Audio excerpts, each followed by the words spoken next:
We grabbed Derek by the arms and hauled him toward the elevator.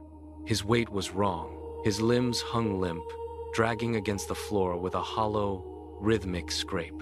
I gripped his wrists and felt nothing but a dense, unnatural chill. His skin felt like frozen marble, devoid of any warmth or pulse. The guy was cold as ice, as if his blood had ceased to flow hours ago. "We are taking you downstairs right now, Derek. This ends tonight," I growled. My voice sounded thin, swallowed instantly by the sterile, empty corridors of Nexus Dynamics.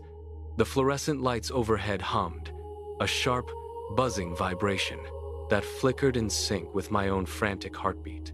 Jake was breathing hard beside me, his eyes darting toward the dark corners of the hallway. We reached the elevator bank, and I slammed my palm against the call button. It lit up, casting a clinical, pale glow over Derek's face. He didn't blink. The elevator arrived with a metallic shriek. We shoved him inside, his heels dragging over the threshold. As the doors began to slide shut, the air felt heavy. The elevator doors slammed shut, sealing us in the cramped metal box. As the lift began its descent, the air pressure dropped with a sudden, sickening pop that forced my ears to ache. I reached for the emergency stop, but the panel was dead. Then, it happened. Derek's head snapped violently backward, the motion so abrupt and forceful that I heard the vertebrae in his neck crack like dry kindling. The sound echoed off the mirrored walls, sharp and final. He went rigid, his jaw hanging slack. When he spoke, the voice was not his own. It was a woman's voice, hoarse, disjointed, and dripping with a cold, ancient hatred. It was the voice of Sarah Klein, the supervisor who had vanished 2 years ago. "You never should have come looking for me," she hissed through Derek's lips. The elevator groaned, metal grinding against metal, and ground to a halt between floors. The lights flickered, casting ghastly rhythmic pulses of yellow. I looked up at the mirrored wall, desperate for a sense of reality. All three of us stood in the reflection, but something was wrong. Derek's image was fading. Right before my eyes, his silhouette turned transparent, as if he were being erased from the physical world. For 3 agonizing seconds, the mirror reflected only Jake and me, 2 solitary, terrified guards, even though I could still feel Derek's ice-cold body pressing between us. I blinked, trying to clear the haze, but the glass remained empty where he should have been. Then, the silence broke with a sickening crunch of bone. Derek twisted his head, a full 180 degrees, the sound of vertebrae grinding against each other, filling the small space. He did not stop until he was staring directly at Jake. His eyes were gone.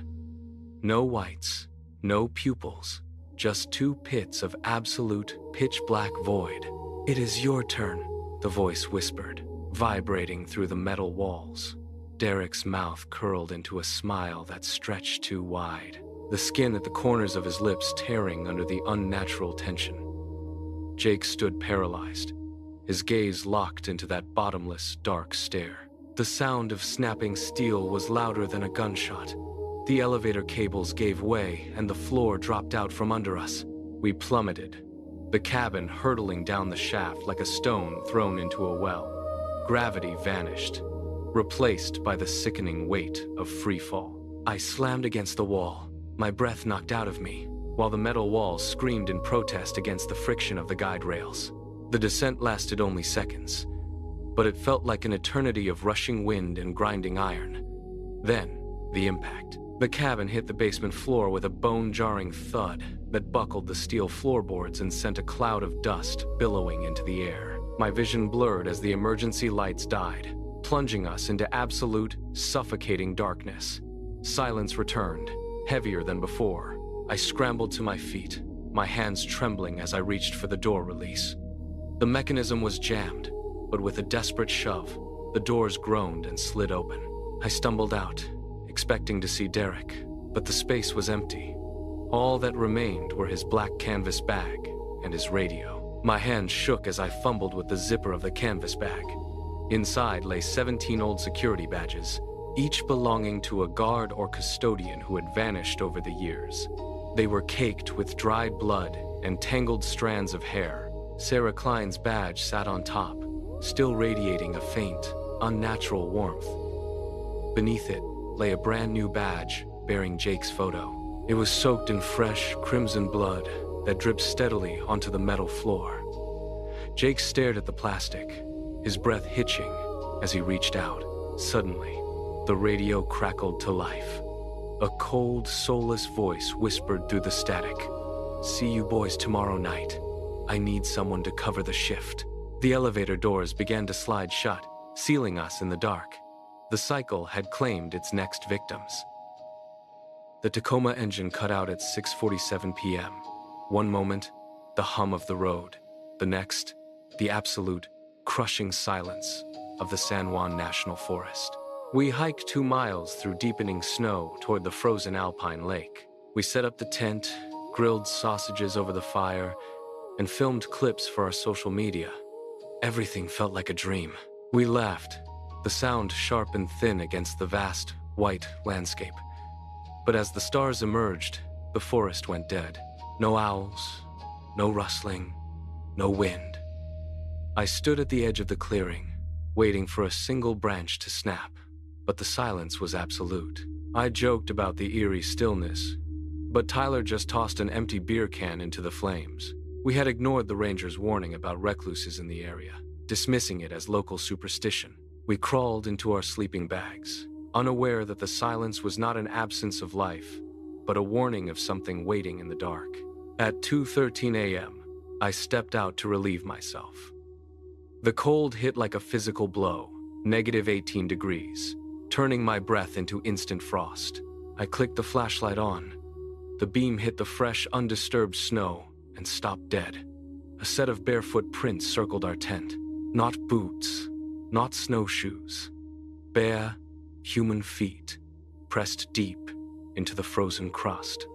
I stood paralyzed, the light shaking in my hand. I woke the others. Sarah grabbed her camera, her hands trembling so violently she dropped the lens cap into the snow. We huddled together, laughing with a jagged, nervous edge, calling it a sick prank by some local. But no one slept. We sat in the dark, listening to the silence that felt heavier than before. By morning, the blizzard had not yet arrived, but the world had changed. I crawled to the tent flap and unzipped it just an inch. The prints were still there, but they had shifted. They were no longer circling. They were pressed right against the nylon walls, the toe marks indented into the fabric itself. Something had spent the night standing inches away. We did not laugh anymore. By noon, the sky turned the color of a bruise. A blizzard hit with violent force, erasing the horizon and turning the world into a blinding whiteout. We were trapped. While gathering wood near the edge of the clearing, Tyler froze. He swore he heard a woman calling his name from the deep trees. Jess stood right next to him, her face pale, her lips trembling as she shook her head. No one had spoken. That night, the tapping started. It was not the wind. It was a rhythmic, deliberate strike against the tent poles, metallic and sharp. Tap, tap, tap. Every time I clicked my flashlight on, the tapping stopped instantly, leaving us in a vacuum of silence. At 3:30 a.m., Jess screamed. She pointed into the dark, her fingers shaking. A gaunt, tall figure stood between the pines, staring directly at our tent. It did not move. It did not blink. Its presence felt like a physical weight pressing against the nylon. We huddled in the center of the tent, knives gripped in white-knuckled hands, watching the silhouette through the thin fabric. It remained there, a statue of malice, waiting for us to break. At 11:47 p.m., the rhythmic tapping turned into a frantic, shrill scratching against the rainfly. It sounded like long, jagged fingernails tearing through the fabric. Tyler grabbed his knife, his knuckles white, and unzipped the flap with a single, violent motion. He shone his headlamp into the dark. 5 feet away, a pale, gaunt face stared back. Its lips were stained a deep, bruised purple, and its teeth looked impossibly long, protruding like shards of bone. It was wearing Tyler's red hoodie, the one he had lost in the woods the day before. The thing opened its mouth, and the sound that emerged was not a growl. It was Jess's voice, whispering Tyler's name with perfect, chilling clarity. It lunged. The tent collapsed under the weight of the impact. We scrambled into the blinding snow, screaming as the wind whipped around us. I pulled my .45 and fired into the dark, the muzzle flash illuminating the chaos. In the whiteout, I saw Tyler reach for the light, then he was gone, snatched into the swirling void. We did not look back.